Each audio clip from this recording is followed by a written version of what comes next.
Sejam muito bem-vindos a mais um episódio do MedTraining Podcast. Eu sou o Hugo Quinteiro e você nos encontra no X, por @MedTrainingPod de podcast. No episódio de hoje, vamos falar sobre competição de testosterona. O céu ou o inferno é o limite? E comigo tenho Cecília Isig. Tudo bem, Cecília? Oi, Hugo, tudo bem? Acho que todo mundo já viu pessoas postando em Reels, né, ou comentando entre si que ao fazer ciclo de esteroides, minha testosterona tá em 2.500, do outro tá 6.000, fulano era atleta e tinha 15.000 de testosterona, fica parecendo aquele episódio do Vegeta, né, Over 9,000. E isso é uma coisa que, do ponto de vista médico, é meio sem propósito e me incomoda. O que você acha? Bom, primeiro, deixa eu pedir desculpa a todos pela minha voz. Fui tomado pela peste gripal do ano. Covardemente atacado pela gripe que eu peguei no hospital. Pois é. Eu acho que nós temos que, né, começar a trazer alguns pontos importantes, porque é muito, é muito parecido, né, só que com situações deletérias muito piores do que se tinha, por exemplo, nas corridas, onde se fazia teste ergoespirométrico e via o VO2 dos grandes maratonistas, porque o VO2 de um é 80, porque o outro é 81, porque o outro é 80. E cria-se uma competição em cima de VO2 que não é o foco, né?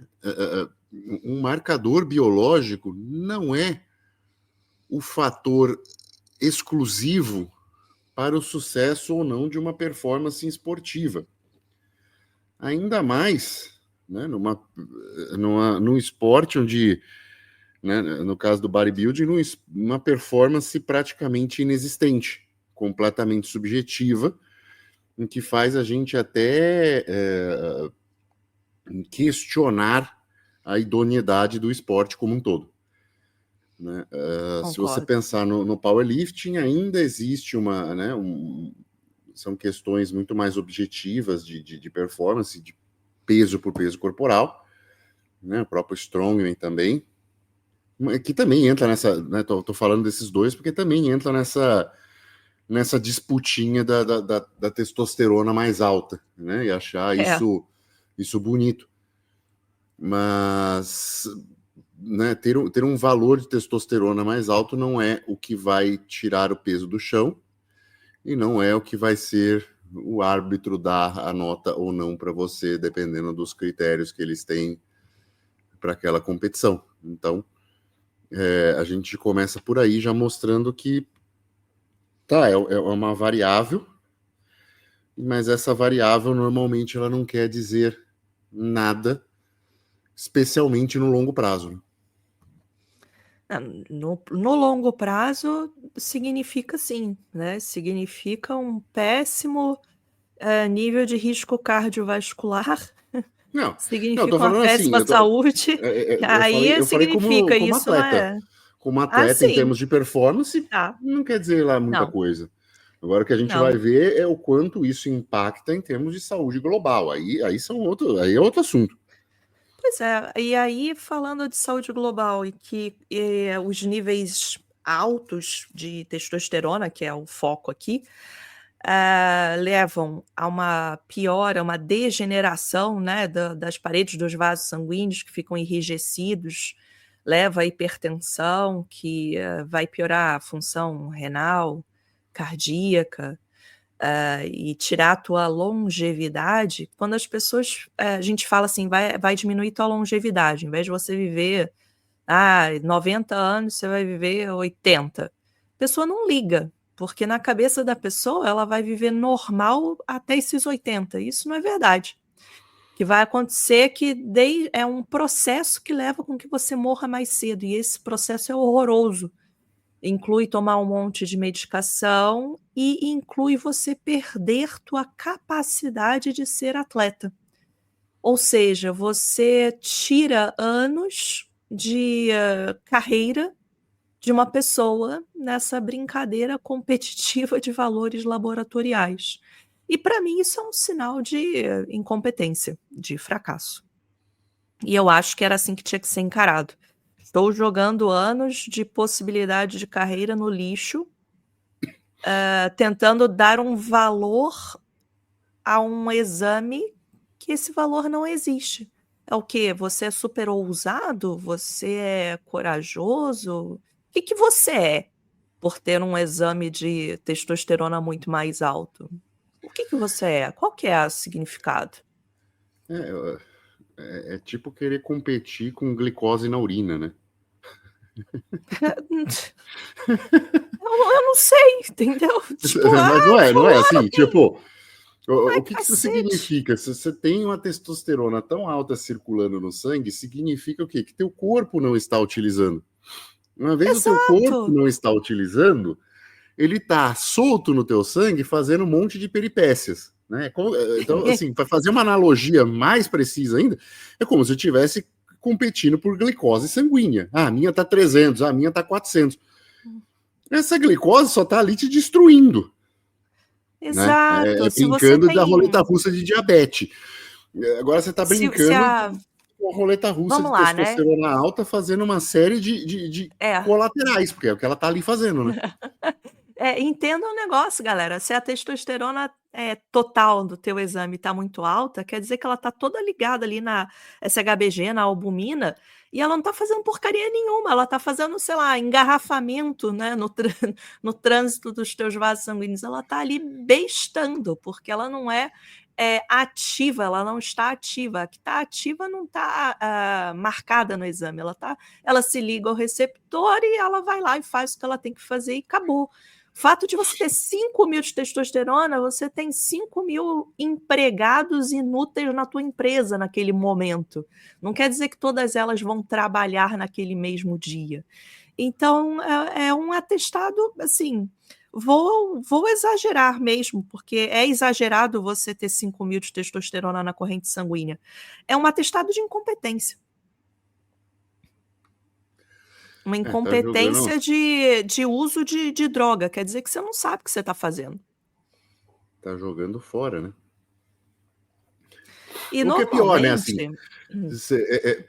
você extrapola a, a zona ótima, né? De benefícios com Uhum. colaterais presentes, colaterais reais que estão acontecendo no momento da aplicação. A gente não está falando de questões de longevidade aí, né? Não é mais uma questão de expectativa de vida ou danos a longo prazo. A gente está falando de colaterais reais, diminuição da qualidade de sono, irritabilidade, né? Uma série de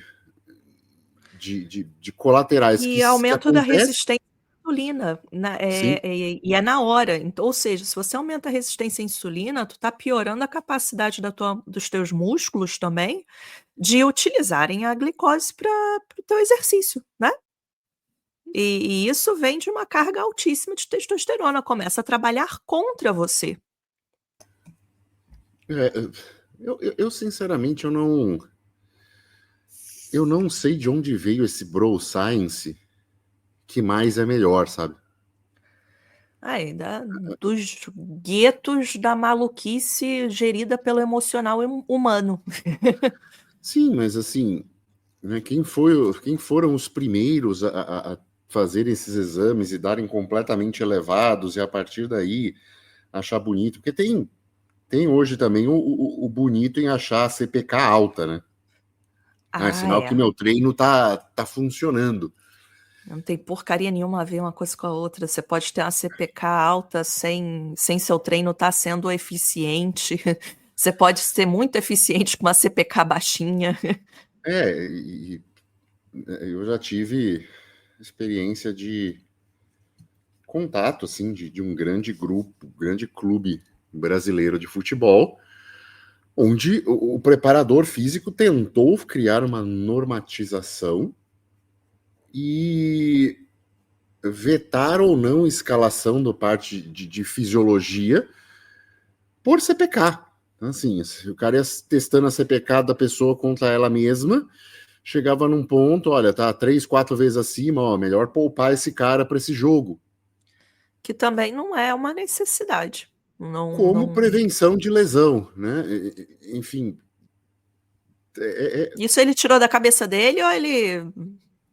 ou mais alguém faz isso? Não, da cabeça dele e de algumas referências de artigo que você encontra referência para tudo nessa vida. Né? E aí você começa a ficar pensando, mas pera, cara, CPK tem tanta coisa que pode alterar, né? O cara pode ter sofrido um estresse. O cara brigou no trânsito, né? Pois é. Não, tipo, tá chovendo no dia, o cara demorou 2 horas para chegar no treino e ficou puto. Então, tem muita coisa, tem muita variável aí que só um marcador não quer dizer da mesma forma que se você vira para testosterona, ela estar mais alta ou menos alta naquele momento não quer dizer exatamente muita coisa. Até porque você pode, né, você tem drogas em que não vão alterar o valor de testosterona.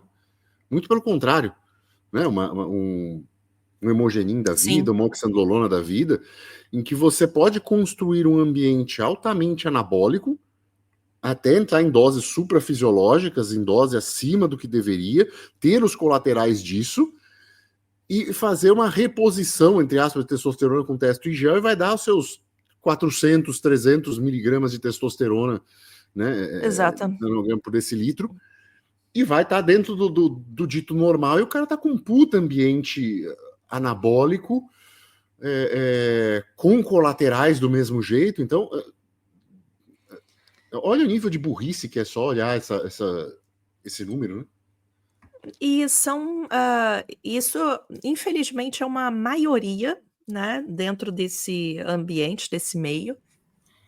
Especialmente até dentro, não são só as pessoas que assistem, são as pessoas que fazem. Ou seja, é uma alienação do atleta a respeito do que ele mesmo está fazendo. O leigo não tem obrigação de saber fisiologia hormonal, não tem. Mas ele tem a obrigação de entender sobre o esporte dele e buscar a melhor fonte possível de acompanhamento profissional dele. Assistam o episódio, ouçam o episódio sobre como encontrar um bom profissional. Isso é sua obrigação. Você tem a obrigação de buscar o melhor recurso. Não de saber fisiologia hormonal. Então não se meta. Só um pequeno parágrafo, só um pequeno ponto. E não procurar o profissional para validar as suas crenças. Sim, não é só você procurar um amiguinho. Amiguinho você faz no bar. Tô falando de profissional para te corrigir e te levar além. O que você já faz sozinho... É longo, né? Isso é uma coisa longa, né? Assim, você vê pessoas, até na cirurgia plástica, por exemplo, que tem corpos completamente deformados, mas que encontrou um médico para validar isso. Né? E às vezes o médico também acha que está arrasando. Não é nem porque o médico discorde, às vezes é idiota igual também. Não é. É fazer e validar as coisas. Então, isso também faz parte de ser um adulto responsável, é procurar não só aquilo para validar as suas consequências daquilo, as suas vontades, mas sim procurar aquilo que vai te levar exatamente ao teu objetivo, o que muitas vezes não é aquilo que você quer fazer. Normalmente é aquilo que você não quer fazer. Porque se você fizesse, senão você já tinha feito. Exato, né? Não era uma queixa. Exato. Então é justamente isso. O que você já faz sozinho, você faz sozinho. Você não precisa de outra pessoa para fazer a mesma coisa que você já faz sozinho. Então, o teu profissional escolhido, ele tem que conseguir resolver as coisas que você não consegue resolver sozinho. E achar que você consegue, lendo meia dúzia de blog ou comprando um e-book de um cara conhecido, né, qualquer guru, influencer, é o que resolve o seu problema, você vai continuar medíocre no que você faz e o seu problema não vai ser resolvido. Então, se gabar de uma testo extremamente alta, e aí a gente tem algumas, não vou dizer artigos, consensos, compêndios, porque isso não existe, né, por questões éticas. Mas existe a observação dos fenômenos, que é ali no empirismo na organização, né, dos fatos, é ciência. A gente faz ciência observando fenômenos e buscando as causas e correlações das coisas, certo? Então, os médicos conversam entre si, veem os pacientes que eles juntam dados, olham as variáveis, procuram causas e correlações, e hoje a gente tem uma noção, que, claro, no futuro pode ser mudado isso, de que acima de 2.500 de testosterona total, você não tem mais benefício. Até os 2.500, isso vai variar da maturidade daquele atleta, do nível de preparo dele, do que ele treina, do que está acontecendo, ali isso vai variar. Ou seja, para um iniciante, ter 1.500 também é um desperdício de vida, porque ele é iniciante, está queimando etapa, mas 2.500 seria um teto para você ter uma testosterona total de que aquilo traga benefício e a partir dali não faça mais diferença. E aí você está falando de atleta que normalmente não tem nem dinheiro e gasta tudo com esteroide, em vez de outras coisas que são muito importantes, tipo um plano de saúde. E podia estar gastando metade daquilo, por exemplo, né? E aquele dinheiro ser direcionado para outras coisas que são importantes na carreira de um atleta. Ou seja, é outra vez um sinal de estupidez. E não estou falando isso só para massacrar as pessoas falando mal delas, não. É tipo, cara, direcione isso para outro fato, porque você nem precisa saber muito de medicina, ciência, endocrinologia, para perceber que isso é um erro, é contraprodutivo. Tem 2 pontos que você falou aí que eu queria frisar e colocar. Primeiro, procurar um médico para algo que você não resolve sozinho não é, veja bem, não é alguém para assinar uma receita de esteroide para você, que é algo que você não faz sozinho, tá? Não é isso. É buscar entender e, na grande maior parte das vezes, este buscar entender está ligado a questões de treino, né? E aí a pessoa busca o médico e a pessoa fala, olha, mas o teu treino não está adequado nisso, né? Tanto que parte da minha experiência profissional é justamente isso, ajudar médicos a entender que o treino dos alunos está, né, dos pacientes deles está inadequado para o objetivo. Se os médicos vão por esse caminho de validar o que o paciente quer ou não, pelo menos eu sei que eles estão tomando uma decisão consciente, né? Aí é ele e a cabeça do travesseiro dele depois. Assim, você falou sobre... fala. O segundo ponto, né? Não, termina o segundo ponto que você queria falar. O outro é quando você falou de gastar muito mais com esteroide, me lembrou um caso recentemente da minha timeline de uma bodybuilder mulher falando o quanto foi difícil a preparação, porque tinha poucos recursos para comer, e o treinador dela fazendo, olha, então tem isso para comer, então vamos comer dessa forma, ou seja, brutal, e ganhou o campeonato, então brutal superação, né, financeira, econômica. Guerreira, só que a mulher tinha a voz mais grossa que a minha. Então, assim, a menos que isso seja um patrocínio também desse mercado negro e paralelo, dando os esteroides para ela, cara, tinha filé mignon todo dia ali de esteroide, só pelo tamanho do colateral, sabe? Então, falta esse... Tem mulher esse fazendo consenso. dose de esteroide que é de homem, né? Cara, é mais que homem. Né? Que seria exagerado até para um homem, às vezes, é verdade. Sim, é muito... É um esporte que está perdendo características de esporte né, como a gente já disse em episódios anteriores, e está virando uma loteria dos que sobrevivem mais tempo a doses cavalares de todo tipo de medicamento. E desse todo tipo, a testosterona em cima da mulher virou brincadeira, sabe? E virou um nicho, né? Um nicho de fetiche, né? Um nicho que as mulheres crescem a conta em cima de caras que querem ver justamente as alterações e colaterais desse tipo de hormônio nesse nível, e já tem toda uma indústria, né, de aplicativos eróticos pronta para lidar com essa demanda, e aonde fazem esse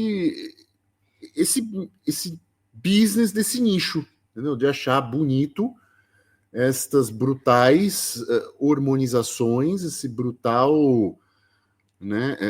Ou seja, A você gente, a pegou gente uma já viu, a menina. gente já viu mulher de barba azul, já viu. A gente já viu ao vivaço, não Pessoalmente, é assim, nem.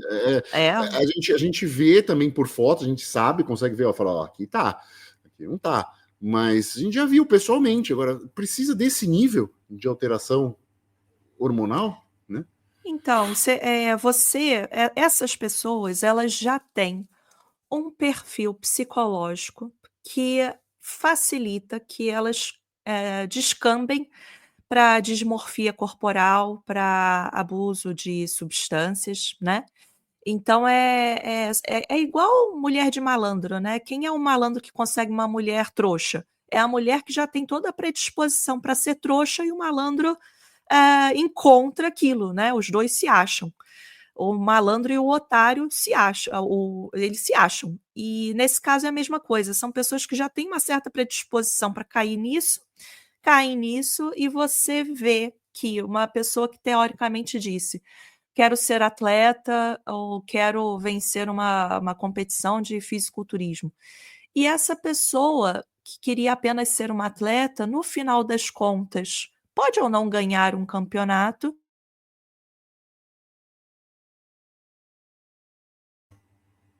Você sumiu. E é, por exemplo, o que você falou, o fetichismo, né? Aquele Você falou, site pode que. ganhar um campeonato e aí sumiu. Opa! E agora, me ouve? Não, tô ouvindo. É que você fala, Ah, você pode tá. ganhar um campeonato, silêncio e aí fetismo. Ah, tá. Um campeonato de fetichismo, pronto. Não, deve ter falhado a internet, tá tudo certinho aqui. Mas ela pode até ganhar algum campeonato do esporte que ela escolheu ali, mas a vida dela acabou sendo patrocinada por um outro ramo que provavelmente não era o objetivo inicial dela. E talvez nem seja uma coisa que ela depois se orgulhe tanto. E isso é bem chato, às vezes, da gente observar. Mas eu ia contar de uma experiência que eu tive com uma amiga minha. Não foi durante uma consulta médica, mas eu faço muito, às vezes, de psicóloga, né? Às vezes, com eles. E a minha amiga falou: olha, eu decidi que eu vou voltar a usar esse esteroide aqui. Por favor, não me xingue. Mas você acha que em quanto tempo, né? Blá, blá, blá, qual que era a minha opinião técnica? Eu falei: olha, teu objetivo precisa de X mudança no seu treino. Agora, a minha pergunta, que eu quero que você responda com muita sinceridade, é: o teu objetivo é X ou é usar o esteroide? Porque a tua solução para o problema X não é o esteroide. Se você me disser que você quer voltar a usar esteroide e a tua desculpa é o X, tá certinha. Vai lá. O que você quer usar o esteroide, vai lá e usa. Agora, se você genuinamente busca o X e acha que não teve outra alternativa e está equivocada sobre a forma de conquistar o X, então eu te ensino a melhor maneira, que você não vai precisar do esteroide. Então a resposta agora depende de você. Você está usando uma desculpa porque o que você quer é isso e está com vergonha de admitir? ou você quer o X? Que são coisas diferentes, né? E aí a conversa foi caminhando e tal, e ela percebeu algumas coisas que era desconhecimento teórico dela mesmo. Legal. Então, faça uma autoavaliação crítica sem vergonha, né? Porque para muita coisa que vocês deviam ter vergonha de mostrar para o mundo, vocês mostram. Mas de ser sinceros nos teus objetivos e desejos, muitas vezes vocês camuflam e acreditam nas próprias mentiras. E isso é outra estupidez, porque você pode ignorar os fatos, mas não pode ignorar a consequência de ter ignorado os fatos. Não é isso? Sim. Na verdade, a frase original é a realidade, mas serve também. Tá. Cara, até tive uma ideia aqui, botei ali na listinha de episódios que a gente tem,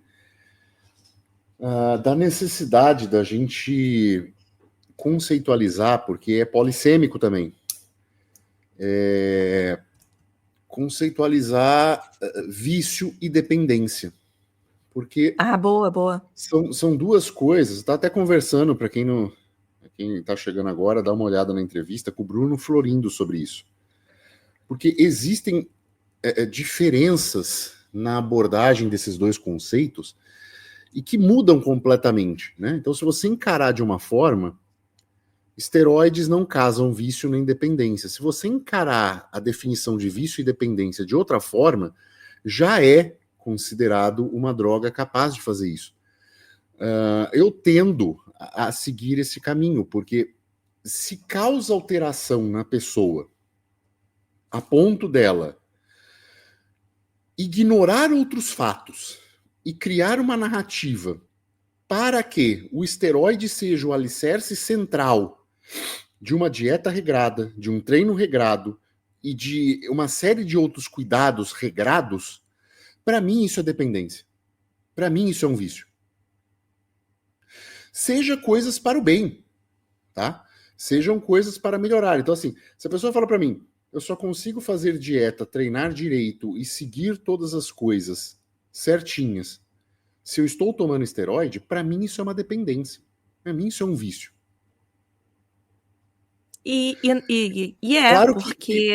Então, é dependendo do conceito, é por isso que vai ter um episódio só para isso, mas eu encaro desta forma, eu tendo a pensar dessa forma, porque você colocou uma substância externa e exógena, um medicamento com potenciais efeitos colaterais em doses que maximizam esses efeitos colaterais, para que aí você consiga fazer coisas que deveriam ser a prioristicamente obrigação.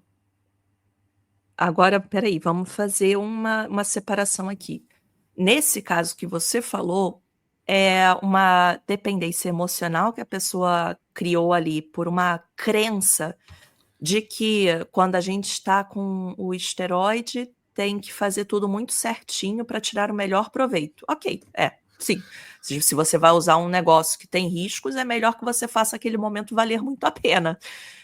Só que não colocou na cabeça que a hora que você tira o esteroide, você tem que continuar fazendo tudo certinho. E são esses os bestalhões que popularizaram a ideia que se você para um ciclo, você perde tudo. E daí nasceu o Blasting Cruise, né? E não, isso daí é um fenômeno, acontece porque a pessoa perde a consistência dela e com certeza teve erros de treino no meio do caminho. Agora, tem pessoas que precisam tomar, sim, substâncias para ter uma vida funcional e que sem aquilo elas não vão ter uma vida funcional. Por exemplo, né, antidepressivos ou antihipertensivos, né, remédios para diabetes. Sim, existem pessoas que vão ter que usar medicações a vida todinha para serem funcionais. Um bipolar, um TDAH, um deprimido, um ansioso, isso não configura dependência. Isso é tratamento de uma doença. E também é outro problema, porque as pessoas às vezes acham que não vão usar antidepressivo para se tratar porque não querem ficar dependentes. E aí é a burrice invertida. Agora, ninguém precisa de esteroide suprafisiológico para absolutamente nada nessa vida. Isso é uma coisa extra, né? Um recreativo, um Tem um recurso ponto. desportivo. Tem um ponto que é para a gente já encaminhar para o final, mas tem um ponto que é o seguinte. Quando eu fui me debruçar sobre escola de economia e afins, que transformou-se no Bloco Podcast, existe o axioma, ou seja, o princípio da escola austríaca que diz o seguinte: as pessoas agem. E elas agem a prioristicamente, ou seja, a priori de tudo, buscando uma situação de maior conforto. Buscar este físico e esta glória desse físico, existe um sacrifício, entre aspas, envolvido no meio, neste processo, que é uma busca por uma situação de maior conforto, uma busca por uma situação estética, uma busca por uma situação de performance de maior conforto. Para isso, você tem que fazer uma série de coisas. Coisas que efetivamente há dados e há uma grande literatura que funciona. Então, tomar água adequadamente, comer adequadamente, descansar adequadamente, treinar adequadamente.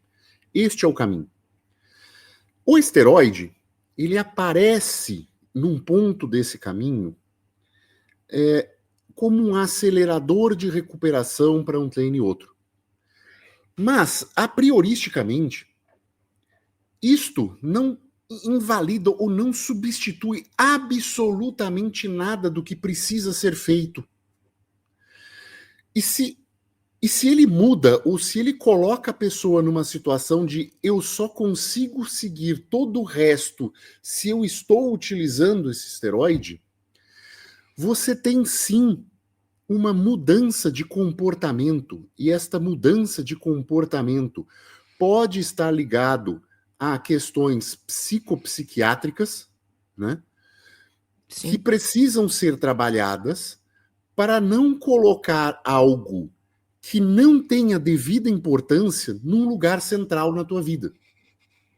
Isso. Se ele tem, é porque você está com um apego ou com um arquétipo, um estereótipo errado na tua vida e está seguindo isso de forma errada e equivocada. Não entrando no lance de definição se é uma dependência ou não, mas é, no mínimo, um desvio comportamental sério e grave. Buscar essa testosterona, ou esse valor de testosterona elevado, como validação ou justificação de uma série de coisas que deveriam estar sendo feitas de forma adequada e não estão. Ou não há necessidade de estar, ou o mínimo que você está errando é colocar essa testosterona, esse marcador de testosterona, como algo além do que ele deveria ser, que no caso de 4, 5, 6 mil é errado, e não motivo de orgulho. E não motivo para colocar, olha, 10 mil de testosterona, como eu sou fodão. Não, você é um errado. E se você está errando aí, provavelmente você está errando em outros lugares. Para precisar que este número valide alguma coisa. Né? Então, há um desvio psiquiátrico, né? Ou psicológico-psiquiátrico, que precisa ser visto nessa relação, porque a sua relação com drogas não está adequada, ela não está no lugar que deveria ocupar dentro do seu processo de treinamento e alimentação e descanso. Perfeito. Certo? Perfeitamente colocado. E nada do que a gente está falando aqui é um bomba tô fora, não é uma questão de preconceitos morais, conservadorismo, não. É uma questão de objetivamente, né, alocar recursos para você ter os resultados de uma maneira inteligente. O que a gente está a dizer seja aqui não é preguiçoso, tipo. sabe? Isso, seja preguiçoso da forma certa. Busque a melhor relação para você ter que treinar menos, mas treinar de forma mais eficiente, ou ter resultados de forma mais eficiente, com mínimo esforço. Isso não significa colocar sua testosterona sem limite de altura, né? porque aí você não vai ter o céu, você vai ter o inferno. Pronto. E só não seja um tipo de pessoa que precisa chegar lá para entender que isso existe, né? E às vezes a coisa vem muito mais rápido do que você imagina. Você acha que isso só vai acontecer daqui a. Só acontece com os outros, né? E não é assim, não. Não existe protetor hepático, tá? É, tem muito desperdício e você sendo feito de trouxa de várias maneiras e se convencendo de que você está certo, à toa, né? Criando historinhas na própria cabeça. Até E é isso. protetor hepático é o que menos vai mudar, sendo que o órgão-alvo é rim e coração, né? Então, fica a dica aí. Vamos chegando ao final de mais um episódio. Lembre-se, chegou até aqui, deixa o joinha, deixa o teu comentário. Manda esse episódio para alguém que acha bonitinho brincar com um número grande em testosterona, porque precisa rever uma série de conceitos, tá bom? E é isso. Ficamos por aqui e tchau.